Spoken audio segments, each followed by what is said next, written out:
It's my first time chairing one of these sessions, so I was just feeling both a sense of power and responsibility, because apparently the screens are a subject of significant debate. If you have any queries about screens, may I refer you to Professor Ruth Smith.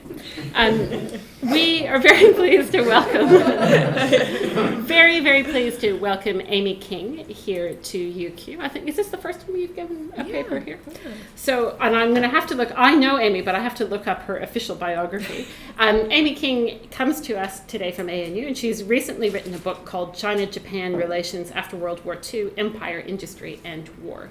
And Amy is one of these really interesting scholars whose research really is in IR, but at the nexus of a whole lot of other interesting things like political economy, history, and she's a China specialist who has an unusually deep knowledge of Chinese history, and her area of expertise in this has been highly recognized, because she's pretty much, if there is a prize for an early career researcher in Australia, Amy has recently won that prize. So that goes to show you how significant her scholarship is, and I'm very excited to welcome her here today to give her paper. So I'll hand it over to you, Amy. Well, thank you so much, Sarah, and thank you all to Heloise in particular, and to the school for having me. It's a huge pleasure to be here. I'm a great fan of so much of the work that gets done in this school on norms and international order and history and IR, and there's a lot going on here that I very much admire, and so it's great to be here in person. So a couple of the disclaimers I just sort of want to make up front. In the abstract for the paper, I said I'd be looking at Bretton Woods and Bandung. I'm actually going to focus mostly on Bretton Woods in the talk today, just because that's where most of my empirical work and thinking has started.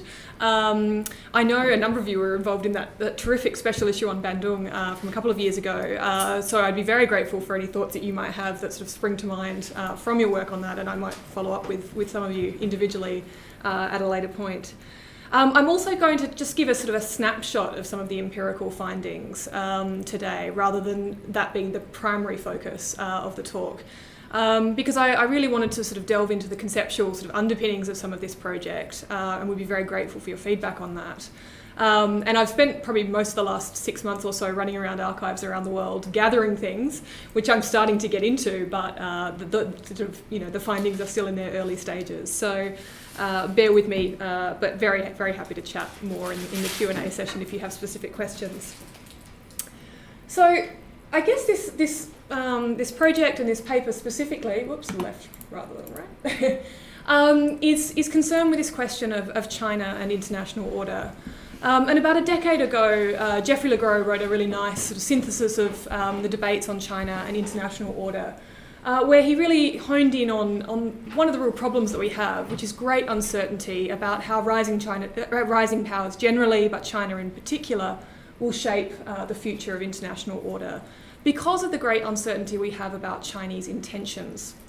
And he did a very nice review of the scholarship, particularly focusing on the power transition, interdependence and socialisation literatures that had looked at this question. And what he pointed out was that they sort of come to these wildly opposing conclusions about Chinese future impact on international order. Obviously, those on the power transition side predicting that China will seek to fundamentally remake or overthrow the international order as its power rises, while those coming from a more interdependence or socialisation point of view emphasise much more that China's interests in the existing order will grow ever more strong, and that China will probably, if anything, seek to rise within that order. There are a number of critiques of that literature that Legros raises that I won't get into now. I'm sure many of you are probably familiar with them, but largely that they were sort of overly deterministic, quite utopian, perhaps unable to explain some of the micro kind of processes of those transitions, and particularly unable to account for change in Chinese intentions. And so he sort of proposed some ways forward for looking at change. I guess since then, the IR scholarship has moved in some pretty promising directions, and an article written about 5 years later by Randall Schweller and Xiao Yupu looked at this question again, and again at this question of how China thought about international order and its relationship to international order. But again, they honed in on one of the real problems and the uncertainties around China's future behaviour, when they highlighted the strategy of rightful resistance that rising powers might choose to adopt. And they said that this rightful resistance strategy, whereupon a rising power might seek to improve its position within the existing order to get a better, seat at the table, have greater say, might have two opposing outcomes. On the one hand, it could sort of unintentionally strengthen the existing order. But on the other hand, that rising power might be sort of in the short term seeking to rise within that order, so that in the long term it could fundamentally overthrow that order and would have the power to do so. And that's of course the kind of the worry that realist scholars in particular are concerned with. This question about international order has most recently, I think, focused on questions about the international economic order in particular, and that's for a couple of reasons. One, because the international economic order itself has sort of been seen to come under threat from the global financial crisis, from rising protectionism in Europe and North America. But also in particular because in the last few years, particularly under Xi Jinping, China has put forward a whole host of impressive, huge new economic initiatives like the Asian Infrastructure Investment Bank, and most famously now the Belt and Road Initiative, which is enshrined as of a couple of days ago in China's party constitution, that seek to very much reshape, reconnect the international economic order with perhaps China at the centre. And as with perhaps these other debates about China and international order, we see wildly opposing views about how these Chinese initiatives might impact upon the future international economic order. So those coming from a more kind of power transition camp sort of suggest that these Chinese initiatives are very nationalist in overtone, expansionist, that China is trying to subvert the US-led liberal economic order. On the other hand, you have scholars like John Eikenberry in particular, who've argued that the existing order is very densely institutionalised, and that China's interests are very much protected by that order. China has enjoyed great benefits from that order, and so China will have little incentive to overturn the existing rules and norms of the economic order. So we have this fundamental debate. The other, I guess, side to this debate, and one area where I think English school scholars in particular have really contributed a huge amount, is that there's a real challenge in thinking about China and international order for a couple of reasons. One is that the existing order is a hybrid one that exhibits both plural and solidarist characteristics. And the other is that it's difficult to assess China's future impact on this order because China's own relationship to that order has changed really fundamentally over time. So let me just very briefly outline what I mean by that. What I mean is that in the 19th and early 20th centuries, China sat very much outside the European-led, Western-led international society. It was not considered as subscribing, I guess, to or aligned with the standards of civilization at the time, and very much a victim of existing international rules and norms, most famously in things like the Opium Wars and the unequal treaties that were applied to China. That standard of civilization starts to break down as a result of the First and Second World Wars. And by the 1920s, China becomes sort of tacitly admitted into international society via institutions like the League of Nations. But it's still not completely accepted. And it's really World War II in particular that is critically important in remaking China's place in the international order. Such that by 1943, with the Cairo Conference, and the regaining of China's sovereign rights over its ability to set tariffs and the breaking down of the system of extraterritoriality, whereby foreign countries had unequal rights in Chinese territory. China is remade as a sovereign nation, still partially colonised by Japan, still very much at war with Japan, but recognised, at least by the United States, as one of the four leading powers, and a sort of a position of status that it was very keen to embrace. But that kind of re-entry into international society was very brief, and the sort of the years from 1943, if you like, to 1949 are this interesting moment that we need to rethink about, which I'll come back to.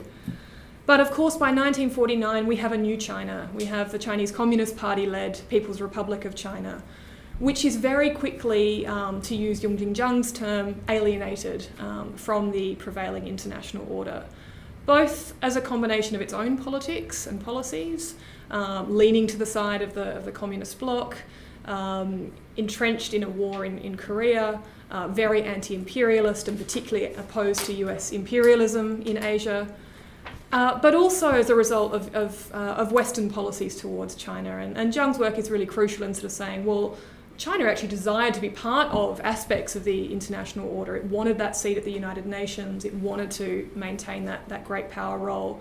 But it was denied that place, and so it was very much alienated from international society. By the 1970s, China is re-entering the prevailing international order once more. Obviously, rapprochement with the United States, and as the 1980s and 90s progresses, China regains the position that Taiwan, the Republic of China, had held in many of the existing international institutions, the UN most importantly, but the IMF, the World Bank, and a host of others. And China's own domestic policies, its economic reform and opening in the late 1970s, also begins to sweep in a whole host of new economic initiatives, trade relationships, investment relationships, which connect China pretty deeply towards other countries. But I think this moment is really interesting because China, as people like Rosemary Foote, Ian Clark, Barry Bazan and many others have argued, China's re-engagement with international order at this moment in time occurs when the character of that order is itself undergoing a pretty dramatic shift. And in the wake of the Cold War in particular, the international order shifts away from that predominantly pluralist conception, sort of rooted in protection of state sovereignty, non-interference in internal affairs, respect for the diverse character and values, experiences and interests of states, to a much more solidarist conception of international order, where things like human rights, democracy, the democratic nature of states' domestic institutions, the sovereignty of individuals becomes much more prevalent. And so we have this situation where China has always been perpetually left behind the existing international order, sort of struggling to catch up with, partly outside of. Rosemary Foote's work on the idea of the responsible state is a really important piece of work here, showing how, as China is itself coming to terms with the idea of what it means to be a responsible state, the very definition of that concept itself is changing. So we have this hybrid international order in which China's relationship to the order is a complex one. And again, going back to Yung Jingjiang, who argues that China now has a range of preferences towards the existing order. We tend to think of this narrow kind of sovereignty protecting pluralist idea of China, but that's probably too narrow a reading. Yes, China very much defends the idea of state sovereignty, and the very legalised notions of hegemony and that aspects of the plural order. But it has also been much more willing to embrace certain global norms and values. Not all, by any means, but certain global economic norms and values, particularly in the economic realm. And we can look here to institutions like the G20, where China has been a very active participant, very enthusiastic member of championing new global norms about financial affairs, monetary affairs. But even in the international economic realm, I think we can characterise China as a dissatisfied rising power and as a country where there's a fair bit of uncertainty about what its rise means for the international economic order. Even in that realm where its own interests and preferences and values have hewn most closely to those of the established powers, China has been very resistant to institutions which entrench US hegemony in particular. It has been a very strong advocate for increasing the rights and voting shares of developing countries and itself, of course. It has criticised the IMF and the World Bank and others for their bias towards Western interests. But also because of the very character of China's political economic model means that China itself presents a challenge to the existing international economic order in a way that other rising powers, different rising powers like Japan, perhaps did not quite to the same extent. This is a country that has a very strong idea about the role of the state in the domestic economy, and a very sort of strong Listian idea, I guess it has been described, of using state power to achieve industrial gains for Chinese development. And just, if we can look at some of the rhetoric coming out of China over the last week, we see that catalysing even more, this idea that China's central news agency Xinhua put out the other day, that the future world order, the future economic order is about a fight between capitalism and socialism with Chinese characteristics. And real questions being raised right now about where China's sort of market-oriented status is going, the role of the state in the economy. So there is this fundamental uncertainty. It's led many people sort of to characterise China as a result as a reformist revisionist, and a country, as I say, with whom we have very little surety about where it's going and the impact it will have on the international economic order.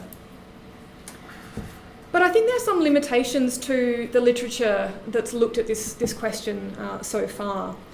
Because the contemporary international economic order that we're talking about, the creation of these institutions like the IMF and the World Bank, had their origins in the 1940s and 50s. Let me just move ahead very briefly. This is a critical juncture, this period of the 40s and 50s, in the creation of the international economic order. As I say, the creation of these international economic institutions, but more importantly, a turning point, a moment of critical evolution in three collectively held ideas. The idea of managed multilateralism, that is the notion that international organisations like the IMF and the World Bank would play a much more intrusive role and a coordinating role in managing the global economy. The idea, shifting ideas about the role of the state in the domestic economy, and shifting ideas about the notion of development. All of these ideas, which I'll come back to in a moment, had their origins actually in the 1920s and 30s, with moments like the Great Depression, with new thinking that occurs in that interwar period, particularly through the auspices of the League of Nations. And so what we see created in the late stages of World War II and immediately afterwards are institutions which reflect that shift in collective thinking. Go back. All right. But the English school approaches, for the most part, take the 1970s or even the post-1989 period as their starting point when looking at China and international order.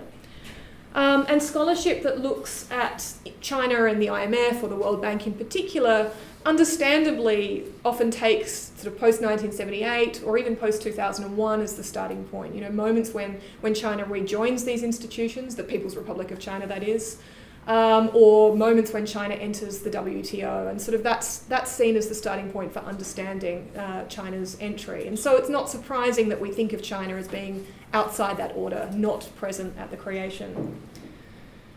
And the dominant assumption about China in the 40s and 50s, whether you're looking at Republican China or Communist China, is that this is a country that is autarkic, protectionist, nationalist, not terribly interested in international economic affairs, focused very much internally, and fundamentally not present at the creation of these international economic institutions. Now, there's a couple of reasons for that.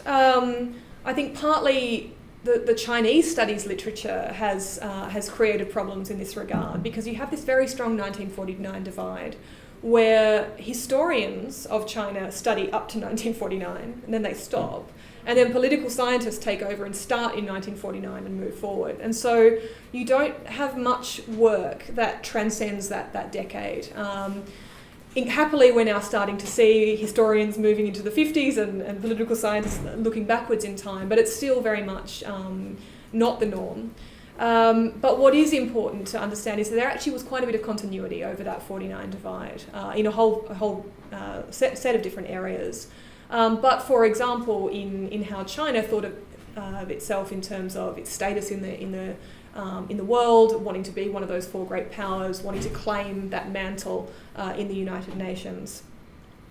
I guess the other challenge comes back to this question of how we think about China and its relationship to international order, typically as outside of or a victim of up to 1949, and then as kind of a challenger of the status quo after 1949.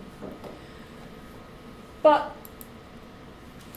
China was actually deeply involved in the shaping of the international economic order in the 1940s and 50s. And the two photos that I've got up there on the screen are images on the right-hand side in both cases of Finance Minister Kung Xiangxi meeting with John Maynard Keynes and US Treasury Secretary Morgenthau at the United Nations Monetary and Financial Conference in Bretton Woods in 1944.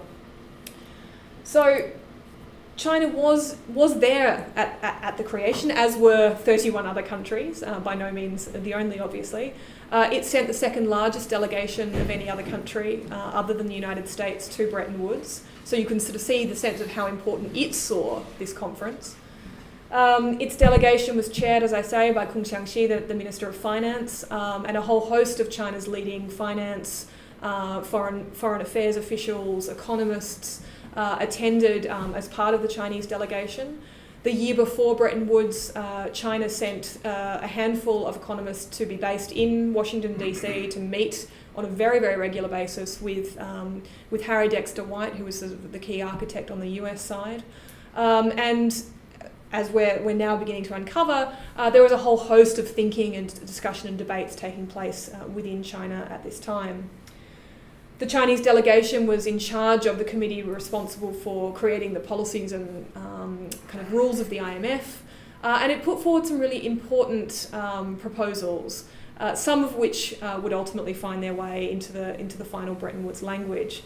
So in particular, an international reconstruction bank for providing infrastructure to developing countries, which has some interesting resonance with things today, a fund to stabilise global raw material prices, which was a particular concern for countries like China, agrarian countries who are primarily exporters of raw materials.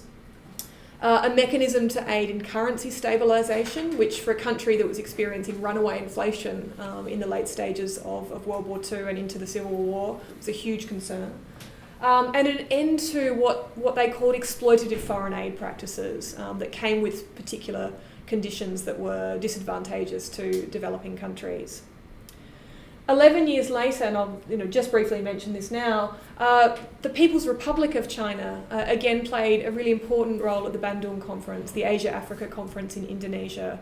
And although this certainly doesn't have the same significance as Bretton Woods in terms of the international economic order, it is a useful sort of bookending moment, if you like, for thinking about this decade or so.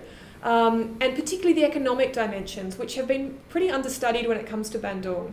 In fact, sort of two days of that conference were very much devoted to thinking about the international economic order. China very actively put forward a range of proposals, most of which weren't successful, but thinking about what the new sort of post-colonial, anti-imperialist international economic order should look like. And wanting to come up with a new international institution to promote trade, particularly amongst Asian and African countries.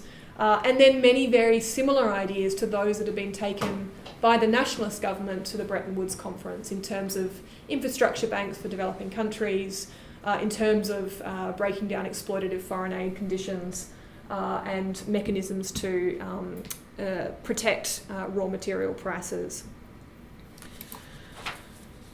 Before I discuss the sort of the content of Chinese ideas and the order transition that was taking place at that moment in time in more detail, I wanted to spend a little bit of time sort of thinking through why I think it's important that we go back to the origins, and why I think we actually need to better understand those origins if we're going to understand China's future impact on international economic order.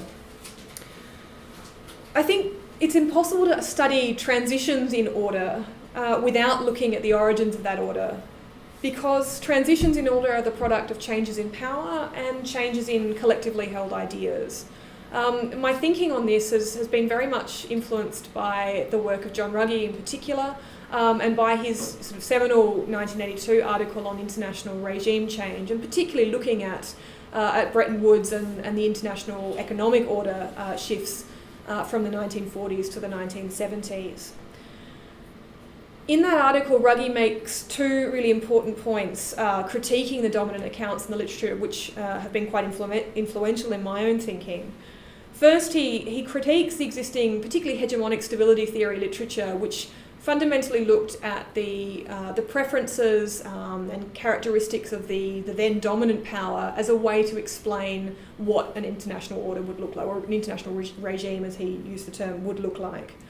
And he therefore sort of said, well, people from Kenneth Waltz to Stephen Krasner and others have said, look at the character of Britain, look at the character and power of Britain and the United States, and that explains the nature of the order that we have in the 19th century and in the mid-20th century.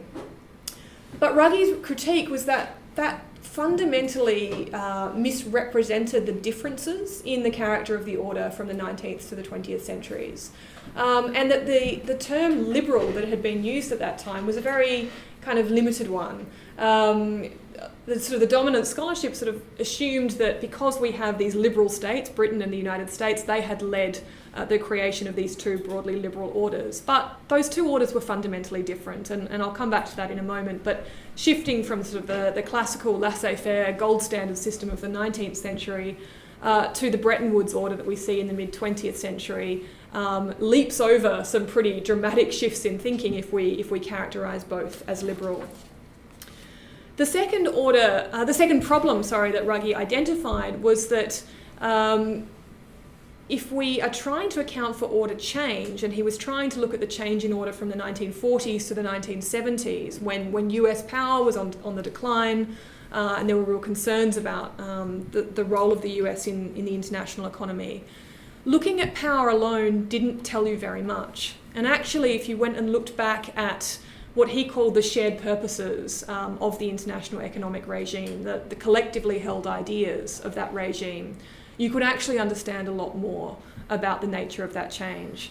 And that if we failed to look at those changes, we would actually fail to see quite a bit of consistency in the international economic order over that period of time. So despite the fact that US power had declined in a relative sense, that one of the underlying shared purposes of that regime, particularly non-competitive currency devaluation, the thing that he highlighted, that had not changed, and the fundamental acceptance of that norm had not changed. So this led him to lead to two conclusions. One, that power might predict the form of the international order, who's the top dog and who's at the table, but not its content. And John Eikenberry has sort of come to similar conclusions when he looks at the role of British and American ideas, for example, in shaping the particular outcomes at Bretton Woods.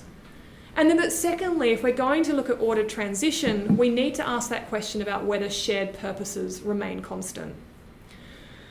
So this is crucially important, I think. But the problem is, in trying to account for shared purposes, the literature so far has been very limited in looking really only at the shared purposes of the Western powers. And we have an enormous literature by historians and political scientists alike, really getting in great detail to the ideas, the values, the conflicting preferences, the power of the US and Britain in particular in shaping the post-World War II economic order. But we know very little about the other states involved at that time. So I think we need to better understand that historical baseline if we're going to try and account for change over time. And how the norms and values that were put in place at Bretton Woods were constructed at that moment, what the debates were. But crucially, to try and determine whether those shared purposes were actually shared, what those collectively held ideas actually were, we need to understand the content of the ideas of some of the other states that were involved, and the extent to which those ideas were shared between China, in my case, and those of the leading powers.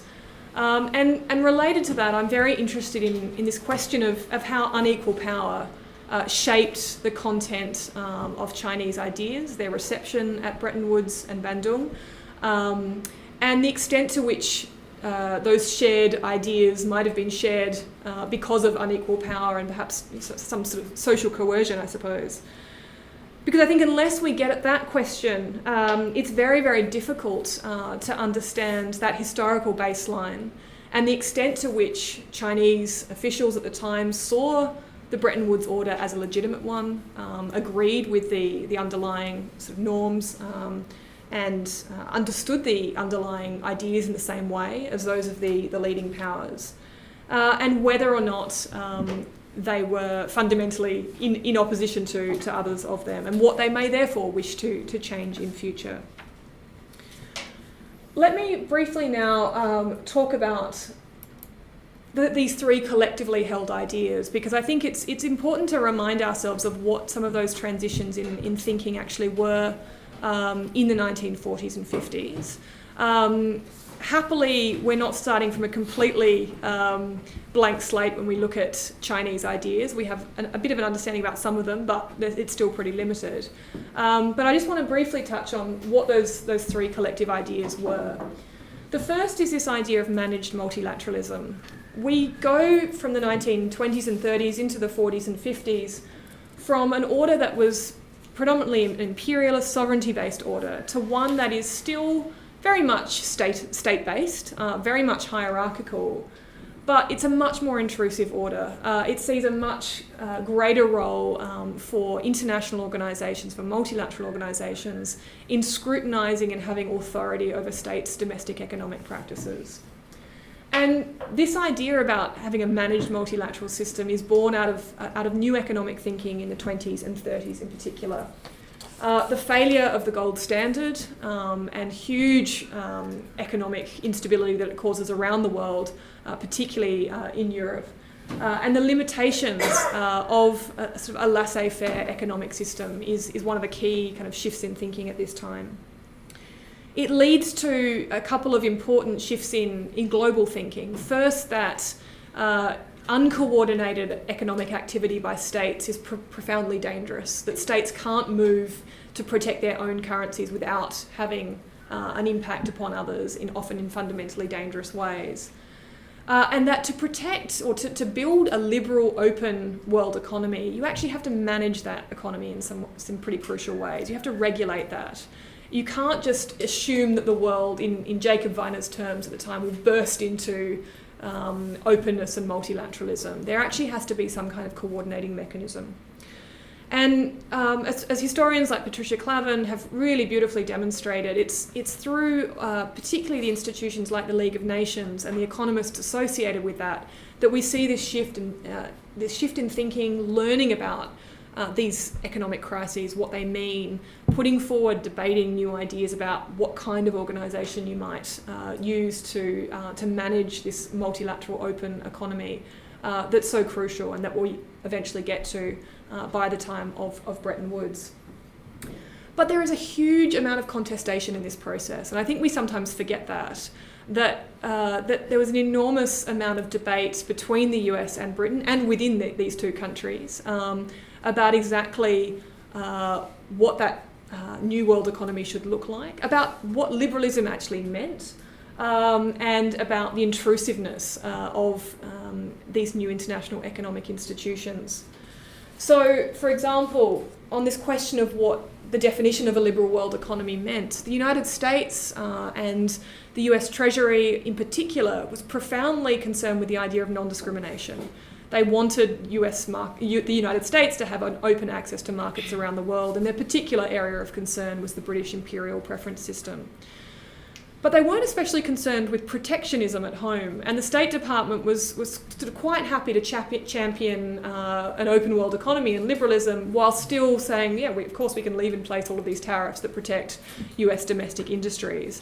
And sort of non-American historians of this moment have been quite useful in pointing out some of the double standard that went on there. The sort of the US failure to understand that an open world economy might actually require some pretty fundamental changes to its own domestic way of doing things. There was also major debate between the US and Britain over just this question of intrusiveness. And that debate fundamentally boiled down to the country's relative economic interests and patterns of trade and monetary relations, their power within these new institutions, and their own kind of historical baggage that I guess they brought to the table. The United States was very keen to enshrine a much more intrusive set of international organisations like the IMF and the World Bank, because we would be the leading power with the greatest vote share, because it was a creditor nation, so its resources were going to be provided to other deficit nations, and so it of course wanted great scrutiny over when other countries could have access to those funds, over what countries' domestic exchange rate policies needed to look like in order to have access to those funds. And also because the US established its own political, institutions established a particular relationship with the IMF and World Bank, which gave an enormous amount of US Congress oversight to the IMF and World Bank, which were of course housed in Washington. So there was a fairly high degree of control that the US would be able to hold over these new institutions. It didn't have a sort of ideological belief in this intrusiveness. Its interests were very much enshrined by that. The British, on the other hand, were much more concerned about this level of intrusion for a few reasons. Partly because Keynes, who really was the father of many of these ideas, believed that flexibility and countries having the right to decide for themselves their exchange rate values was absolutely crucial to the healthy functioning of the IMF. And that if countries constantly had to go back to the IMF to ask for permission to make those changes, they would not be able to sort of dismantle the domestic protections and the imperial preference system. They are also pretty unhappy about the idea of ceding so much power and authority to the United States, and also, as well, to developing countries, which about whom they were frankly pretty racist. They didn't believe that other countries would be up to the task of scrutinising British domestic decisions, and they didn't want to hand over that authority. I'll move through these next 2 points pretty briefly in the interest of time. The second sort of key turning point in thinking is about the role of the state in the domestic economy. And these new ideas about economic planning and control of the state over markets has similar origins to that of managed multilateralism. It really has its origins in the Great Depression and the economic crises that spill out as a result of that. And you see a global shift, a trend in this new thinking from socialist and progressive governments to fascist governments and imperial governments, all sort of re-envisioning the role of the state in the domestic economy. And particularly in the US and Britain with things like the Beveridge Plan and new ideas about social welfare and greater interventionism in the economy, very, very strong ideas about what Ruggie has referred to as embedded liberalism, that we can have this free, open international economic system so long as it's predicated on greater domestic interventionism at home. Now, happily, thanks to a lot of work by some historians of China, people like Tae-Yun Ma and Rana Mitter, we actually know that China was pretty influenced by some of these debates that were taking place within the auspices of the International Labour Organization and the UN Relief and Reconstruction Administration. And China was the nationalist government here was very much influenced by British ideas about the Beveridge Plan, thinking about the role of the state in providing social welfare, relief for refugees, and really understood that this was a moment of transition for thinking about the state providing relief and rehabilitation in the economic sphere. The third sort of major shift in new thinking around this moment in time is new ideas about development, and in particular ideas about wealth and inequality among nations. The League of Nations, again, here was very important in putting forward concepts about standards of living, measuring relative standards of living among countries. Particularly increased sensitivity to the needs of agrarian countries and understanding that they face challenges in the international economic system that were unlike those of the industrialised countries because of their chief exports being primary materials. Thinking about the links between industrialisation and development, and some of my previous work here on Chinese thinking about industrial warfare and the idea of security being very much linked to being an industrialised state and having that sort of industrial basis of power shaped by its experience of war with Japan, and then the Korean War is really crucial here. And Eric Helleiner, in his terrific book on the forgotten foundations of Bretton Woods, really highlights in particular China's role, as well as that of Latin American countries, in contributing to thinking about this idea of development and enshrining a lot of that in the Bretton Woods foundations. And here he draws on some of Sun Yat-sen's work around sort of the idea of the people's livelihood and development as being linked to industrialization as being quite crucial to thinking about that shift in order thinking.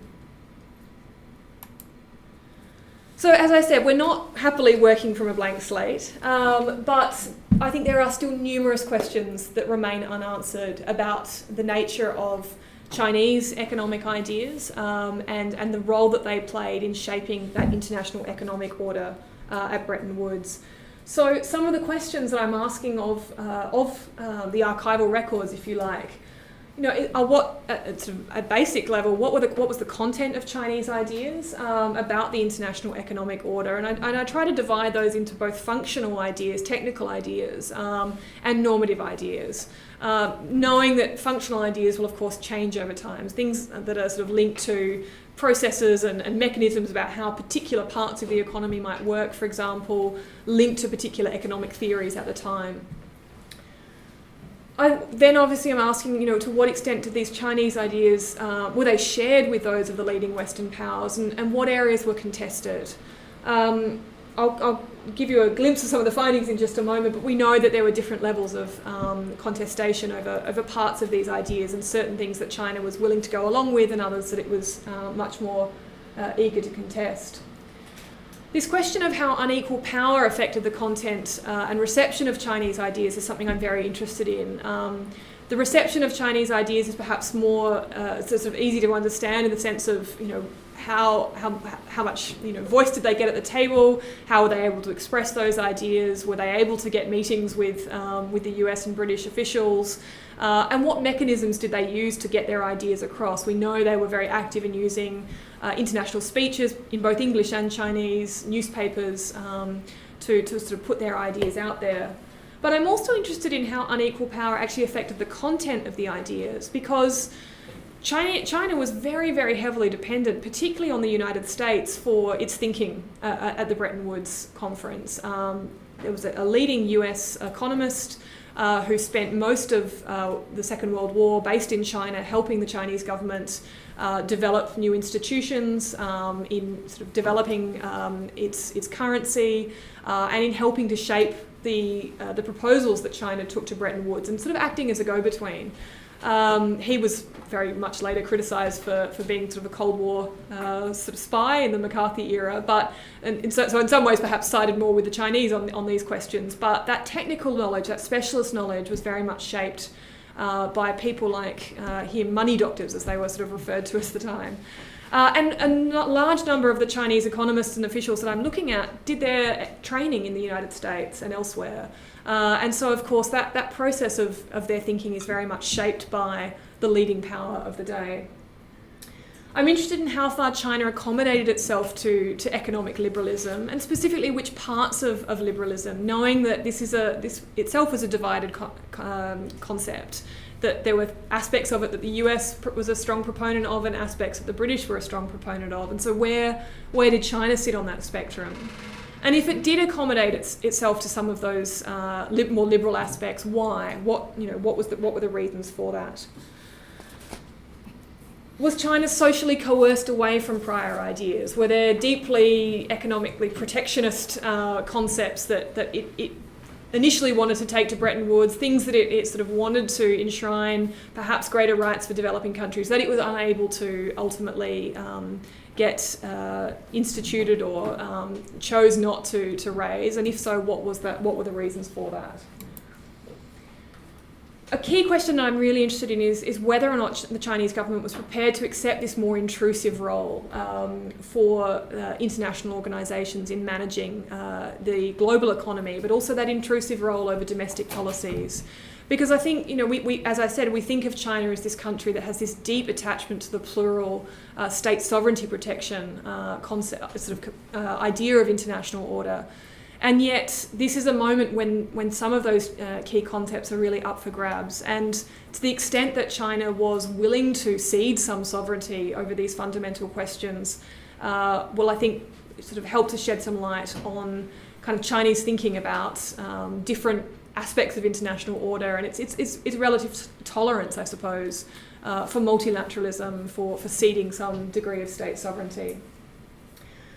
And then what happened to Chinese ideas over that 1949 divide? As Andrew has obviously sort of explained in a lot of his work, we need to look at power and violence and that role in shaping order transition. And the years after 1949 were very much violent ones for China, a country that was the second most militarised state in the international system, engaged in huge numbers of military conflicts, subject to a highly coercive containment strategy by the United States, excluded from the existing international economic organisations.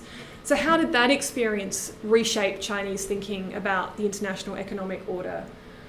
Of course, we know that China became very alienated from the international system, but it was also still willing to put forward, for example, at Bandung, ideas about new international economic institutions. So was it opposed to the IMF and the World Bank simply because it wasn't a member of them? Or did it have some alternative conception of how international economic order should be organised? And then finally, I'm interested in the question of how domestic sovereign institutions in China, things that have been created really recently in the 1930s, like the central bank, like most favoured nation status, like tariffs, how the Chinese government thought about the relationship of these domestic sovereign institutions to these international economic organisations and how that shifted over 1949. This is the second to last slide and then I'll stop. A very, very brief glimpse at some of the answers to these questions.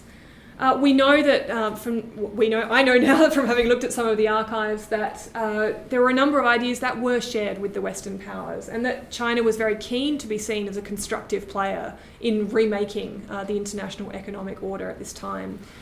It supported, to some extent, international scrutiny of domestic exchange rates. It was willing to discuss the idea of abolishing exchange controls and protections, with some disclaimers there. It was willing to talk about the ideas of gold values for member countries and having individual countries' currencies pegged to a gold value.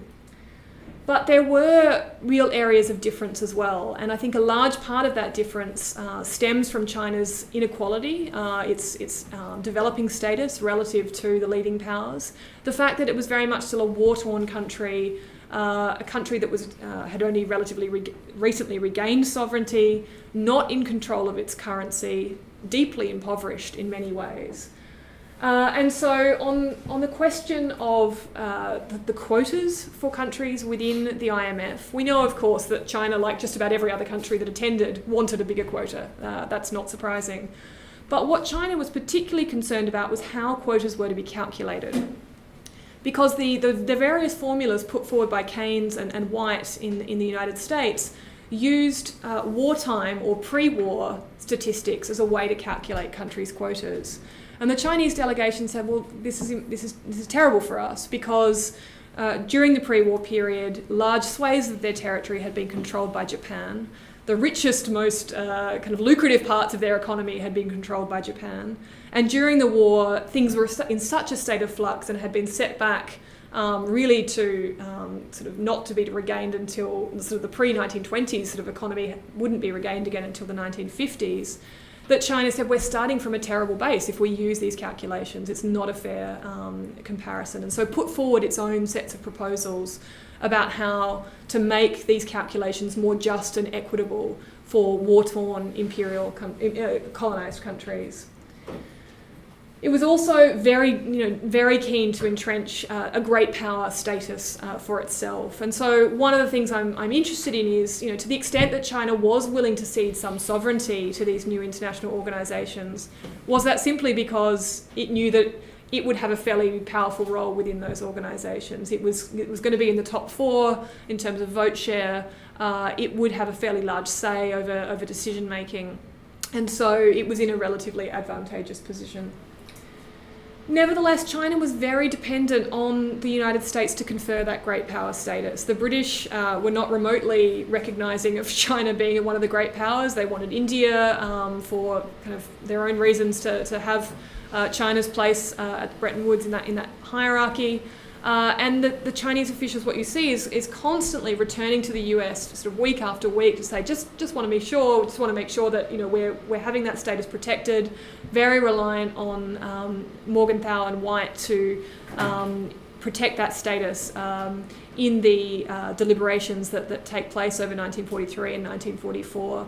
And very dependent on kind of the good graces of the United States in being willing to send draft proposals to China, to actually engage in negotiations with China about the content of the proposals. As I mentioned, they were highly dependent on US technical and specialist knowledge. And then one of the things that I'm sort of starting to get into now, but have only limited sort of findings on so far, is that there were very, very active debates going on in China at this moment about components of liberalism, about what it means to have most favoured nation status, about what non-discrimination means, about the role of the central bank, and about other sovereign institutions, about currency valuation. So these are some of the things I'm going to be teasing out. Sources for this project have been an enormous excitement and challenge, I guess, is a way to think about it. There's not a secondary history here that we can draw on in looking at this project. And so I've spent most of the last 6 months or so running around the world trying to gather sources that will be able to be used here. And so just to give you a bit of a sense, they're located primarily in China, Taiwan, the US, the UK and Australia. China is increasingly difficult to get access to. Over the last 3 or 4 years, its archives have become tighter and tighter, and a number of the key archives are completely closed. Happily, some of those archival documents have found their way into the United States, which is terrific, into the hands of other private collections, so it's possible to get at them there. And there are other ways, of course, of getting at things like Chinese newspapers and periodicals from outside of China. Taiwan is crucially important, of course, and they are a lot more accessible and open. And so party archives of the Kuomintang government and the two main national archives in Taiwan are really important for looking at the records of these conferences and for the personal papers of officials. And similarly, the US, in particular the Hoover Archive, which stores a number of the personal papers of Chinese officials from the pre-1949 period, is really crucial. One of the really useful things in all of this has been looking at Chinese periodicals like the Central Bank Monthly, which was being published throughout the war and post-war period. And you can very much look at a lot of the players who were then attending Bretton Woods, the debates that they were having and discussing in that periodical, and what they were learning from the experiences of other countries around the world. So these sorts of things will be crucially important as well. But I will stop there. I've talked for too long, and very much keen for your feedback. Thank you. Thank you. Thank you so much, Amy. And I think that's a really amazing illustration of the introduction that I gave you about how much your research crosses over all of these very important questions and, in fact, very important subdisciplines. So thank you. And I'm sure I know our audience well, and I'm sure there are lots of questions. So I will see who wants to kick it off. Eloise! What should we say? This? Bonnie B. Joyce's app. Oh, gee. Seriously? Yeah. Wow. Ineligible. This is like when people give the football scores on airplanes, except for nerds of right. Gee. important updates. Was that a question or just an update? Okay, so I'll have Eloise and then have you. Okay. Sorry, I was in it. I will 10 more seconds of discussion of the Barnaby situation, and then we will wrap it up and return to our visiting speaker. Okay, Phil Orchard. It's unlike you to be naughty. It's all right. I was at something 2 days ago with a group of Chinese when the Politburo Standing Committee got announced, and they did all the same thing. So yeah. Okay. Amy, thank you very much. I really enjoyed that. I guess for me at least, the second part, the latter part, was more interesting because I was really waiting to hear what is the content, what is so different about China's contribution or ideas, right? But the question I have is, and I'm glad you mentioned Eric Leiner, because I actually was wondering when that would come up, because he's written this book about rethinking Bretton Woods. The question I have is, China was clearly part of the project of third worldism, right? So it signed up to the Bandung Declaration. It was part of the submission to the UN for the new international economic order. And my question is really, I appreciate what you're trying to do with looking at, China's ideas at Bretton Woods, perhaps. But can you do that by disarticulating China's role in this anti-colonial project? And quite a central role, really, right? Articulating really ideas about a different world order, or at least restructuring the international economic order. So that would be my question. And Caroline Thomas has done a great book on new state sovereignty and intervention, which really looks at two conceptions of sovereignty, including that of the Soviet Union at that time. So the idea that, just because we think states exist, I don't think anyone thought states were autarkic, right? So that there was cooperation throughout. And just one last point, the League of Nations, I think, is a problematic starting point, because clearly that was also an imperial project. Now, I'm not saying you can't take that as your point of departure, but it depends for what you take that as your point of departure. Sure. Shall I? Yeah, cool. Yeah, thank you. I mean, Eloise, they're terrific comments. I think let me work backwards. The League of Nations obviously is problematic, and I don't mean to assume that that's where China's ideas started. China was involved a little bit at that, and it was particularly actually quite involved at the 1933 economic conference that the League organised, more so than we would think. But it's more to say... It's not the League Against Imperialism, you mean the League of Nations? The League of Nations, yeah. It's more to say that this global thinking is happening at this point. I needed to get my head around what the global shift is to try and then read sort of China from that, I suppose. So perhaps if I spent a little bit too much time on that, it reflects my own learning, I suppose, more recently. But I think your central question on can we disaggregate Bretton Woods from Bandung in these two very, very different moments is a crucial one. And the NI, absolutely. Most of IR, absolutely. IP theorising forgets. Right. It's amnesia. Exactly. And I would very much like to sort of as many of you have done, sort of reinsert Bandung into this kind of this IR literature for this reason. I do think it is possible to try and connect them for a couple of reasons. One, because the Kuomintang itself was deeply concerned about questions of economic justice and inequality and the role of developing countries. It didn't express them in the language of third worldism, but its economists and its sort of thinkers were as affected by ideas about Pan-Asianism as those from the CCP later on. There was actually much more commonality in Chinese thinking over that period than I think we often give credit for. It took on a Marxist flavour, obviously, after 49, and a very anti-communist flavour before that. But I think, unfortunately, the Chinese studies literature has, for many decades was very bogged down in, China as this Marxist socialist country after 1949. Actually, it was nationalist. It was fundamentally a nationalist country.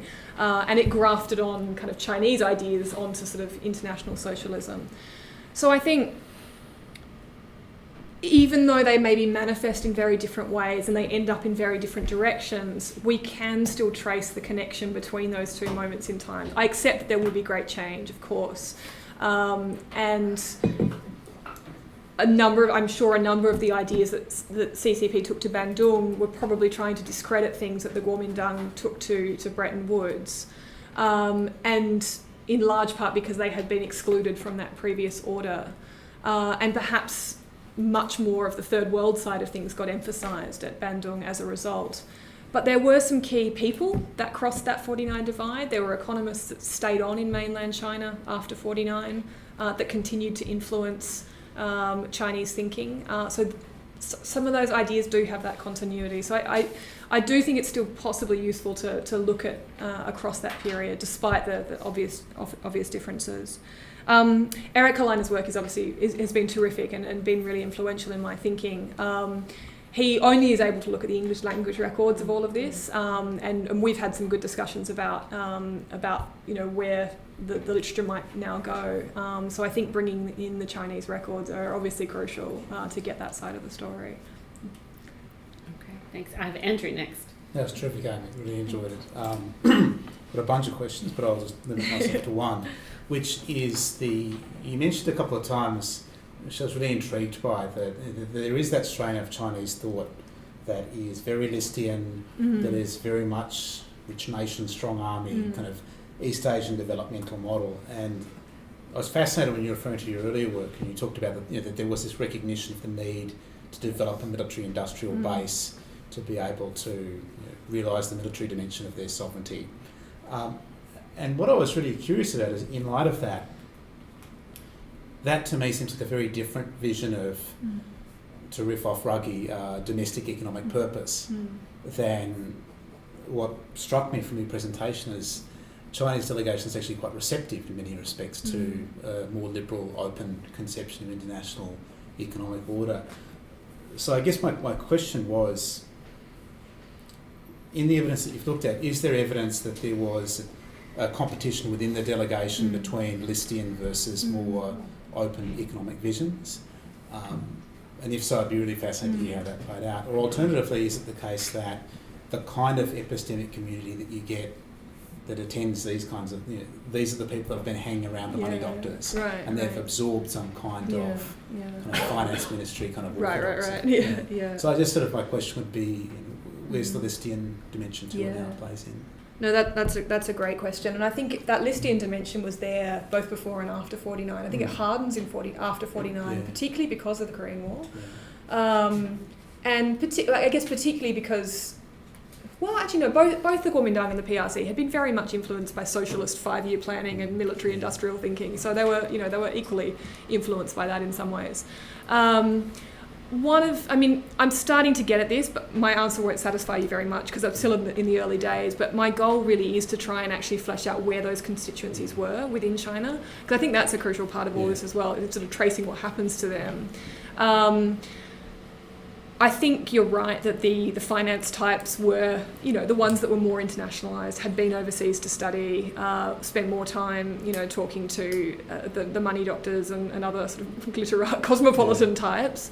But what I think is still coming through very much, we shouldn't forget China was still at war throughout this whole period, right? And one of the things you constantly see is, China's proposals that it's sort of telegramming, or I think it's telegrams, I suppose that's how they're arriving, throughout this period, are constantly delayed because of the wartime context. Chiang Kai-shek, who's not personally involved in much of this, but is sort of keeping a vague eye on things, is constantly having to think about China's economic and military survival in this wartime context. So that's not divorced from any of this. And one of the ways in which I think this strain of Listian thinking comes through is, well, perhaps two ways. One is that China is still hugely dependent on the US for loans to China.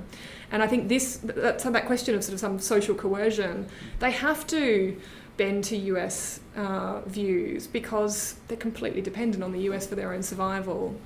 And actually early on we see the Chinese delegation say, we actually think the Keynes model is a better one, we actually think the British model is a better one, but we can see where the world is going, we can see the importance of the US for us. It makes more sense to side with the US on these questions.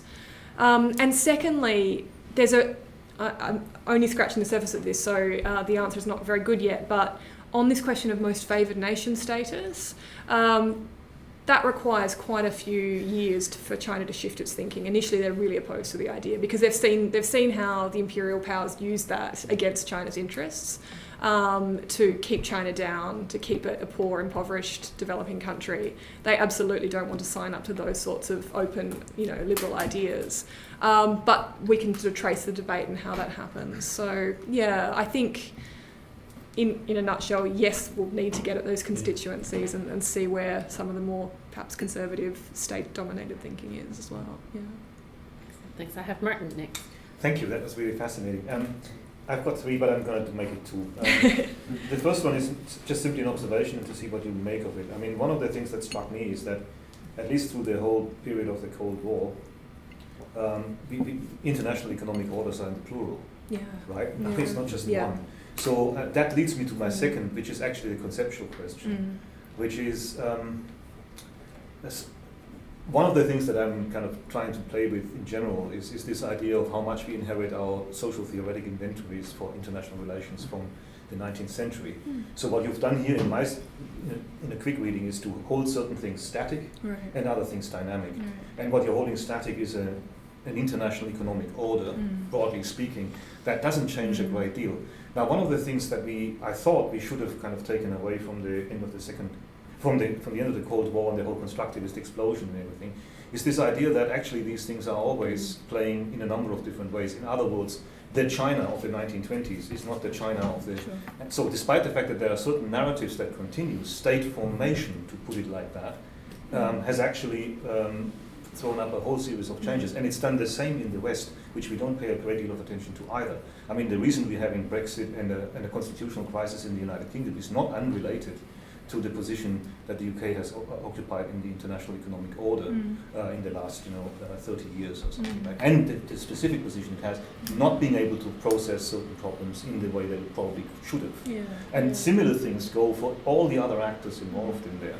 Which then brings me to the big question, which is, if we are really asking the question about future hegemony and where is this all going, I'm going to have to put the environment in there because nobody has an answer to that. The old international economic order is busily trying to create pathways to market incorporation of externalities which are not working, manifestly not working. That's not working. But China doesn't have an answer to it either. Both are, to riff off you, modernization theorists in a really unreconstructed way, and they're talking the same language, and they probably have talked the same language on that one for quite a while in a way that may give you more about the coherence between the things than the other kind of the question of which economic model do I profess to be part of. Most of the time, my sense is that they profess to be part of something and do something entirely different. That's I mean, it's a really good set of comments, and I've wrestled with this a lot, right? So how much am I interested in this historical period for its own sake, and how much am I interested in change and future and everything else? And I think, the historian in me is very interested in this historical period, clearly. And I think understanding that baseline is important for, the reasons I said. And of course, I expect change, right? Of course, the order itself has changed, as you said, multiple orders. But also China's experience of alienation from, and then its readmitted into that order has changed both China and the nature of the order itself. So there's lots of moving parts. I guess, and maybe harking back to Geoffrey Legros' original piece here, he's sort of talking about the idea that foreign policy ideas are actually pretty slow to change, and you can, but actually tracing those ideas is useful in and of itself. You can look at the sources of that ideational change, the things that remain constant over time, and that is useful. And I guess my sense of thinking is, I think there are some common strands in Chinese thinking today as there were back then, given, which is shocking, given all the vast changes both within China and in the international economic system in that time. If we can look at some of those sort of more enduring legacies, that itself I think might be useful. If we can look at what they saw as legitimate or illegitimate at the time, that itself might be useful. But equally, if we can, and sort of, a future part of this project is I'd like to look at some of the later critical junctures to think about, what changed, at least in Chinese thinking. I can't even imagine trying to bring in the environment and everything else, but what were the sources of those changes later on? And I think, clearly the 1970s, there are some major shifts, both in terms of the kind of the third world kind of economic order and others. And then obviously much more contemporary stuff as well. But it's something I'm still definitely wrestling with, this question of how much to look at the origins and how much to focus on change. Thank you. That was really interesting coming from a history background. I really enjoyed that. I'm sorry in my question if I move a little bit off point, but when you're discussing about the international economic order and you're looking at how China negotiated and renegotiated its space, how much is internal politics and the Western sort of states and the sort of fringes and the semi-autonomous states and Tibet and all of that, how much is that a factor that is considered? Is it a factor that is really considered when you look at how the Western states sort of looked at China in the international order, and China sort of elaborated this self-identity of this grand identity of China? So are these states sort of factored in at all when you're looking at international economic order, or yeah? That's a really good question. I mean, I think the quick answer is probably not a lot, because for the Kuomintang and the PRC alike, as you say, it's all about this idea of unifying the Chinese nation, right? That's politically really important. Having said that, though,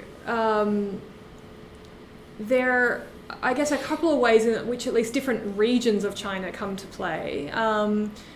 Partly because China's been dislocated internally so much by semi-colonization. So there are some parts of China, the northeast, which has been colonized by Japan, Shanghai, which has been part of the treaty settlement, which are much, much more developed. It's true today still as well, but much, much more developed economically, doing much better. It's where the kind of the industrial basis is. After 49, the northeast is contributing, I think a third to a half of China's overall economic development. Versus those parts that are still very much agrarian, impoverished, completely different. So you do see in some of the Chinese economic and financial journals, they're starting to collect statistics as well a lot more in this period about what's going on and price movements in different parts of the country. And so I suppose trying to get their heads around that and how to take all of that mixed bag to an international sort of, to thinking about China's place in an international organisation probably comes into play a little bit. But I think on the whole, I'm almost positive, I suspect that the Chinese officials that were there were very much representing urban interests. Less true after 49 because the CCP is a much more agrarian base, but they too know that they need to become much more urban focused and focused on taking control of the cities and this sort of thing. So, yeah. I have Stephen next. Thanks. It was a really interesting discussion. And I gather you're not actually researching this, but I'm just curious because you're talking about kind of China in the 40s and the international economic order, its relationship with the Bretton Woods and so forth. The kind of China you're studying kind of in some ways disappears in 1949. Right. So I suppose the thing on my mind is really what's the resonance, and any kind of notion of continuity going forward post 49. So that's to do with impacts on Chinese influence post 49 on the international order, maybe. And then the other, and this is probably a query about the scope and scale of research, which you kind of hint at in the comments. But then you go forward to 79. And suddenly China re-emerges, buying its back. And I suppose I'm just curious about what's, if anything, is recouped from the 40s thinking and comes back, or the whole question of kind of resonance and continuities, if any, and if there isn't much, is your study kind of a history of that period? Or what, You started off by talking about current issues and contestation. I'm wondering why that's part of it. What about your focus now? Yeah, absolutely. And this sort of, I guess, comes back to the question we had before from Martin. You're absolutely right. One of the challenges here is that the China that, at least with the Bretton Woods stuff that I'm talking about right here, isn't the China obviously after 49, and it does disappear in many respects. There is continuity though. There's continuity in some of the institutions. from the central bank shifting to the People's Bank of China, and you can look at how that changes, but also quite a bit of continuity. And a lot of historians of China have sort of looked at how some of these social and economic institutions remained. There was an inherited legacy there, I guess, from the CCP. There's a continuity of individuals. So some of the as I said before, some of the economists and officials who were advising the Kuomintang government prior to 1949 stayed on in the mainland after 49 to continue in that role. So one of the questions I'm interested in will be, like, how much were their ideas discredited? They themselves, what happens to them? Are they able to play that powerful role? Some of them do go on to have quite important leading roles in the CCP government. But I guess more fundamentally, I'm interested in the question you're posing. What is continuous? What does carry over?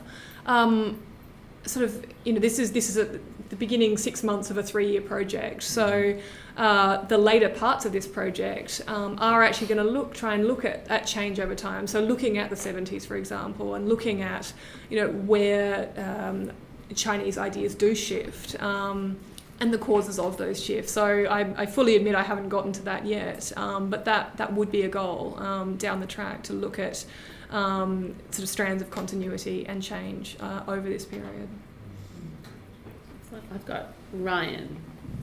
Oh yeah, Amy, congratulations on a tremendous project, Oh, especially thank you. the use of primary sources. Exceedingly impressive. Oh, that's good to hear. Not everyone in IR always says that to me. I go, where's your data? Thank you. Well, actually, I wanted to ask, in a sense, for a bit more information about how you approach your sources. Because when I was listening to your presentation and also a chance to the questions, I thought I heard 2 approaches, but maybe I just didn't understand properly. So one approach seemed to be more or less conveyed in a phrase that you use quite often, which is China's thinking. And that seemed to go hand in hand with your normative functional distinction. So there is obviously operating at a higher level of abstraction, using these macro categories. Essentially kind of descend on a variety of texts, newspapers, personal correspondence, telegrams, forms of technical calculation, and then you lift them up again to fit into one of those 2 categories, and that counts as ideas within this thing called China. But then at other points, for example, when you're responding to Andrew, you seem to be breaking it down into blocks inside the state, different elites, to use a common word, socialise different ways with different interests maybe, or certain different outlooks. And then if you're also bringing in, for example, technical documents, so forms of calculating quotas for Bretton Woods, so that's really poorly redescribed as ideas. I'm not saying that you're doing the point, saying that that's probably going to do violence to the historical record. In which case, if you're doing it that more fine-grained way, then I wonder if what you're looking for is something more like text and context.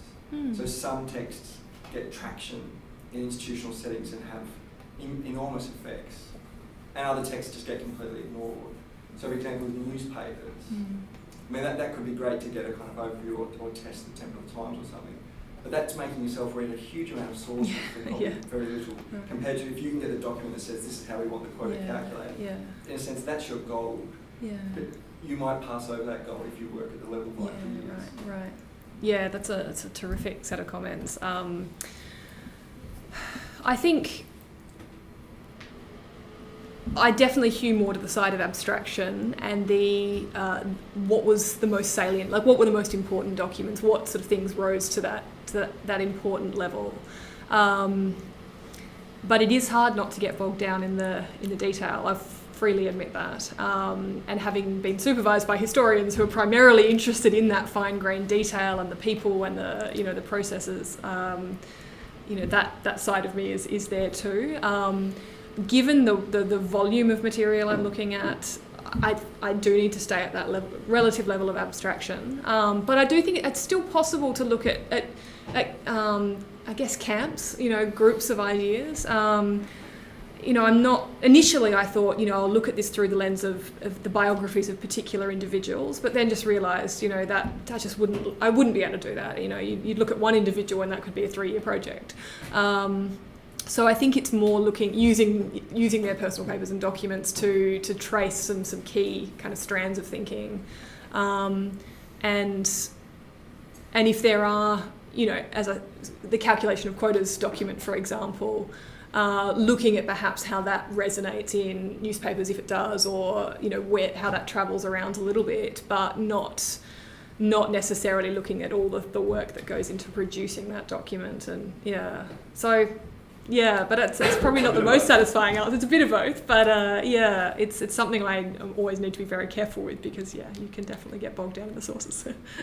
I've got Eloise for a return question, but before that, I'm going to very quickly abuse my privileges here, just to say actually, that, because I know we have a lot of PhD students in the room, and one of the questions I was going to ask you was about, if it isn't obvious to you now, what should be obvious is that Amy can read Chinese and speaks Chinese, so she's able to access all of this archival material, which She's just guessing. which an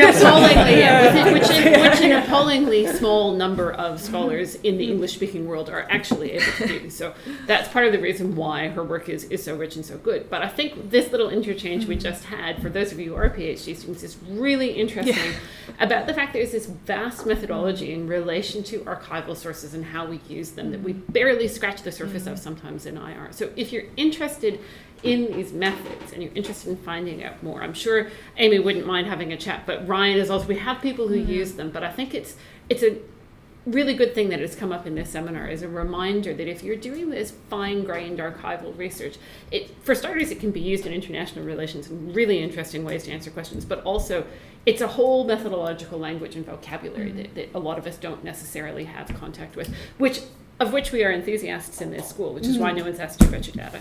right. So which you yourself have done so. Anyone else? No? Okay. Amy, just a quick question, one empirical one. You talked about the most favored nation. That was with regard to the GATT. Yes. Right, Yeah. and it was, the failed ITO, International Trade Organization. It was before that, though. Right, before that, and then so that's specific to the GATT, which is now part of the World Trade Organization.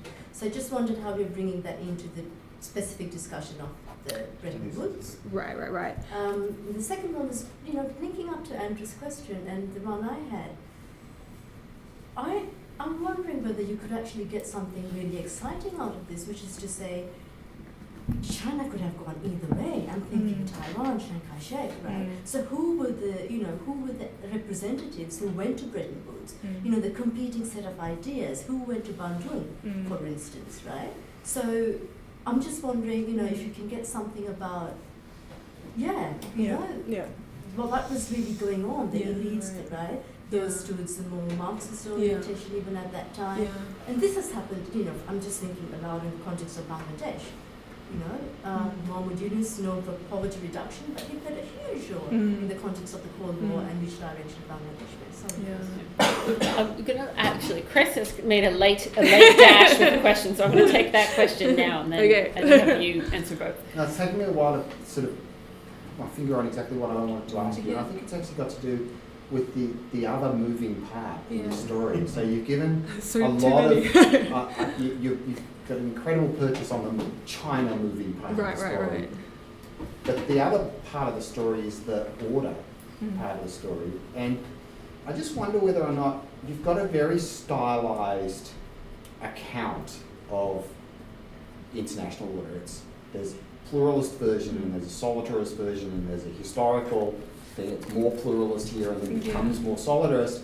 Except the story you tell of these economic negotiations around the international economic order in the period you're interested in, it's impossible to separate those two things out. And there's the pluralist and solidarist dimensions of these debates are inextricably tied with each other. You can't pull them apart. This is not a pluralist order that's being negotiated. And so actually China is deeply involved in a discussion that's not about what does a pluralist order look like, but actually in crucial ways it's actually about the complex interplay between those elements in an order that have been there for, well, my view would be they're never separated. They're always together, especially when you're talking about a liberal international order. And I just wonder whether or not the project's going to need some for you to get a bit more of a complex handle on how you want to characterise that, in order to be able to think about how China relates to it. I'll answer Chris's first because I know he has to run off at some stage. Thank you. That comment is so helpful to me because I'm a relatively late convert to someone who works on international order, as you may have been able to tell from my stylized discussion of it. My doctoral work was not dealing with this at all. It's something I've had to come to and really think through, and I still feel like a bit of a taking fledgling footsteps there. My instincts were that I couldn't somehow neatly separate the international economic order into those two halves. That's now giving me the confidence to actually be able to say that, because I particularly on some of these questions of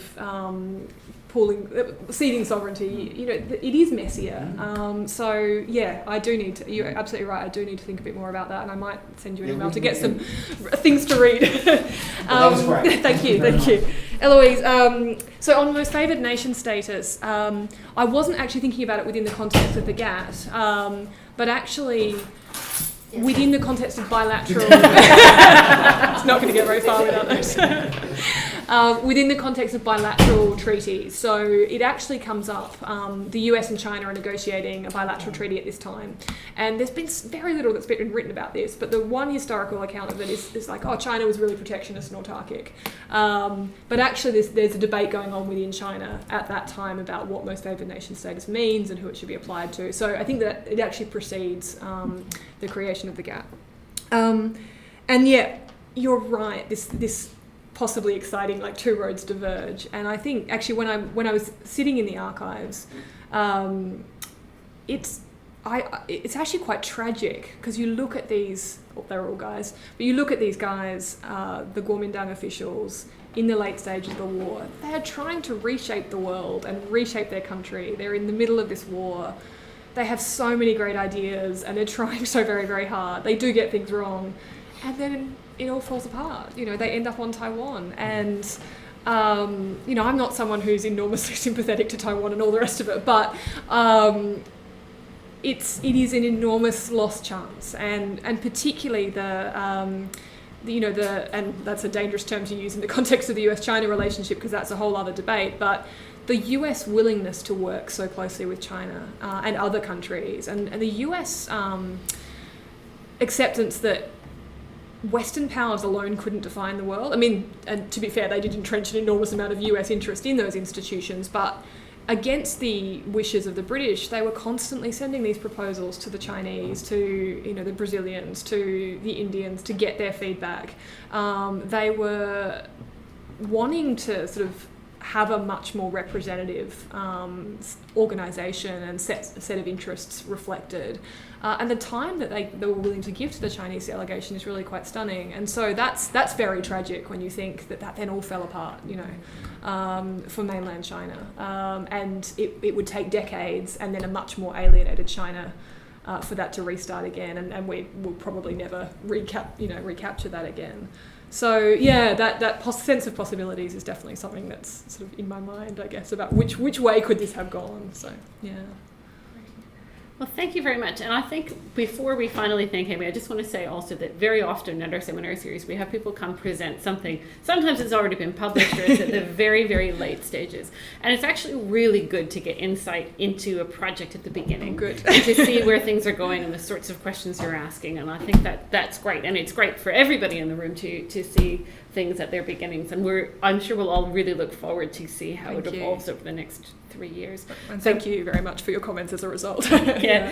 So please join me in thanking Amy. Thanks a lot.